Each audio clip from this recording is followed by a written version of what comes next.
Bienvenidos, hoy analizaremos la evaluación educativa desde las montañas del Líbano Tolima, bajo el lente de la pedagogía crítica.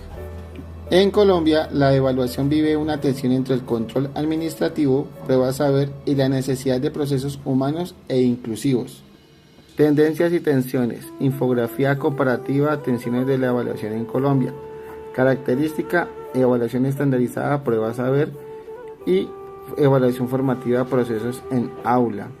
Propósito principal, control y clasificación, medir la calidad del sistema y clasificar instituciones estudiantes y mejora continua, identificar brechas de aprendizaje para ajustar la enseñanza en tiempo real. Temporalidad puntual se realiza al final de ciclos, tercero, quinto, noveno, 11 y pro, y continua ocurre durante el proceso de enseñanza-aprendizaje. Continuamos con la infografía comparativa. Tensiones de la evaluación en Colombia. Enfoque de datos. Cuantitativo, resultados numéricos, promedios y percentiles. Cualitativo descriptivo, retroalimentación detallada, fortalezas y debilidades. Herramientas. Pruebas de selección múltiple con única respuesta. Portafolio, rúbricas, autoevaluación, proyectos y observación. Tensión clave, enseñar para la prueba. Teaching to the test versus currículo integral. Carga administrativa docente versus tiempo para la retroalimentación humana. Análisis de tensiones y tendencias 2026. Primero, la tensión control administrativo versus humanización. El sistema colombiano enfrenta la paradoja de exigir resultados estandarizados en un país con brechas sociales y culturales extremas, mientras que el ICFES busca los datos comparables para políticas públicas. Los docentes reclaman una evaluación que reconozca los procesos humanos, la salud mental y los contextos socioculturales que una prueba de opción múltiple no puede captar. Segundo, tendencia, el modelo híbrido y la IA, inteligencia artificial. Hacia el 2026 la tendencia no es eliminar las pruebas saber, sino resignificarlas. Se busca que los datos de la evaluación estandarizada sirvan como diagnóstico para fortalecer la evaluación formativa. Inteligencia artificial se empieza a usar para analizar resultados masivos y ofrecer rutas de aprendizaje personalizadas. Evaluación socioemocional. La tendencia es incluir la medición de habilidades blandas dentro del progreso del estudiante, no solo el conocimiento de áreas básicas. Y último, tercero, inclusión y diversidad. La evaluación formativa en Colombia se está convirtiendo en el motor de la educación inclusiva al enfocarse en el progreso individual y no en la comparación con otros. Permite que estudiantes con capacidades diversas o en contextos de vulnerabilidad encuentren rutas de éxito propias. La evaluación no debe ser un veredicto, sino un punto de partida para la intervención pedagógica. Ahora voy a hablar de la pedagogía crítica de Paulo Freire. Se divide en 4 vertientes. La primera es la concientización del estado mágico al estado crítico. Tomar conciencia, transformar la realidad, tomar conciencia de nuestra realidad y opresión, convertirnos en sujetos críticos y transformar el mundo. La segunda, la praxis, unir reflexión y acción para transformar el mundo. No basta solo con pensar, hay que actuar para cambiar la realidad. La tercera, diálogo educativo, escucha y respeto, construcción colectiva de conocimiento, educador y estudiante aprenden juntos. Y por último, la cuarta, se enfrenta la educación bancaria contra la educación problemática. La educación bancaria es memorizar, pasividad, opresión. En cambio, la educación problemática habla de preguntar, cuestionar y de la liberación. Concientización es el proceso de entender las contradicciones sociales y políticas para tomar medidas contra los elementos opresores. La praxis es la unión indisoluble entre la teoría y la práctica. No basta con saber, hay que actuar para transformar. La dialéctica es entender que la realidad es dinámica y que el conocimiento se construye en el intercambio de ideas. Y la emancipación es el objetivo final, que el individuo se libere de las estructuras que lo marginan. Primero, la educación como acto político. Para la pedagogía crítica, la escuela no es una burbuja aislada. Todo lo que sucede en el aula tiene un trasfondo político porque puede reproducir las desigualdades sociales o cuestionarlas. Enseñar a leer no es solo juntar letras, es enseñar a leer el mundo. Segundo, la crítica a la educación bancaria. Este es uno de los conceptos más famosos de Freire. Se critica el modelo donde el profesor es el que sabe, deposita el conocimiento. El alumno es un recipiente vacío, pasivo y obediente, y la alternativa, una educación dialógica donde ambos aprenden y enseñan mutuamente. Tercero, la concientización. Es el proceso de desarrollar una conciencia crítica sobre la realidad social. El objetivo es que el estudiante identifique las estructuras de opresión económicas, de género o raciales que lo rodean y comprenda que no son naturales sino construcciones que se pueden cambiar. La praxis. La teoría sin acción es simple verbalismo y la acción sin reflexión es activismo ciego. La pedagogía crítica busca la praxis, reflexionar sobre un problema de la comunidad, actuar para transformar esa realidad y evaluar el resultado para volver a empezar el ciclo. Quinto, horizontalidad y diálogo.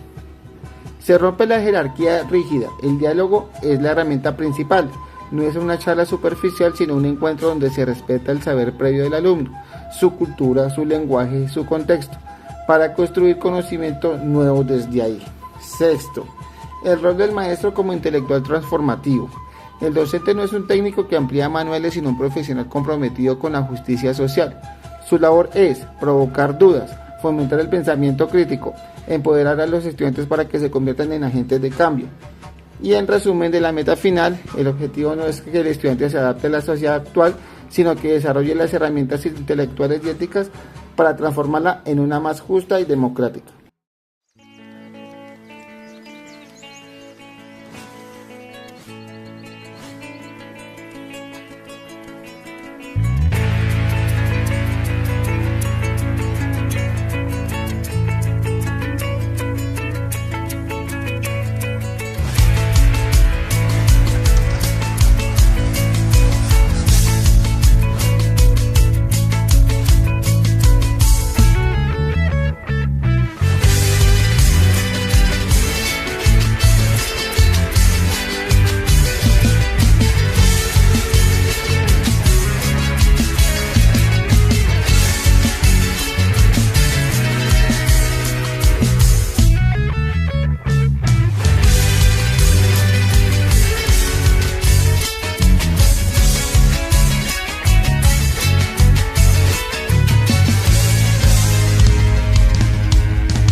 Tensiones y tendencias de la evaluación. Autores referentes. Autores referentes de la pedagogía crítica y emancipación. Como afirmaba Paulo Freire, la evaluación no debe ser un depósito de información, educación bancaria, sino un proceso de concientización donde educador y educando aprenden mutuamente. Y Giroux nos invita a que la evaluación sea una herramienta para que el estudiante cuestione las estructuras de poder y se convierta en un ciudadano activo. Otros autores que hablan de la interculturalidad y diálogo de saberes. Catherine Walsh sostiene que la interculturalidad no es solo reconocer que hay otras culturas, sino transformar las estructuras que perpetúan la desigualdad, algo vital al evaluar en contextos diversos como el Tolima. Boaventura de Sousa Santos dice que una ecología de saberes en una evaluación donde el conocimiento académico dialogue con el ser campesino de nuestra región. Por último, tenemos a los autores que hablan de la evaluación educativa y tensiones en Colombia. Díaz Barriga señala la tensión existente entre una evaluación centrada en el aprendizaje y una centrada en el control administrativo y las cifras, mientras que para Alicia de Alba la evaluación debe entenderse dentro de un currículo que es fruto de la negociación cultural, integrando las tensiones de nuestro propio contexto social. Argumentación temática. Tensiones y tendencias. La tensión existe un choque entre la evaluación externa, estandarización del ICFES, y la evaluación interna, la realidad del aula. La tendencia actual busca transitar hacia una evaluación auténtica donde se valore el desempeño en contextos reales. El enfoque en el municipio del Líbano dentro de una prueba estandarizada a veces se ignora las dinámicas de la cosecha o la conectividad rural. La pedagogía crítica.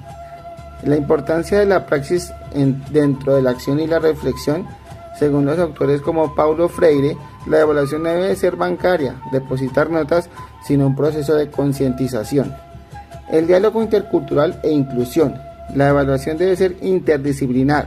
No puede medir igual a un estudiante con discapacidad o a uno que pertenece a una minoría étnica sin ajustar los criterios de mediación. La propuesta es un diálogo de saberes que permite que la evaluación reconozca la identidad tolimense como parte del éxito académico. Mi posición personal es que la evaluación debe ser un diálogo, no una sentencia. Debemos evaluar para transformar nuestro territorio.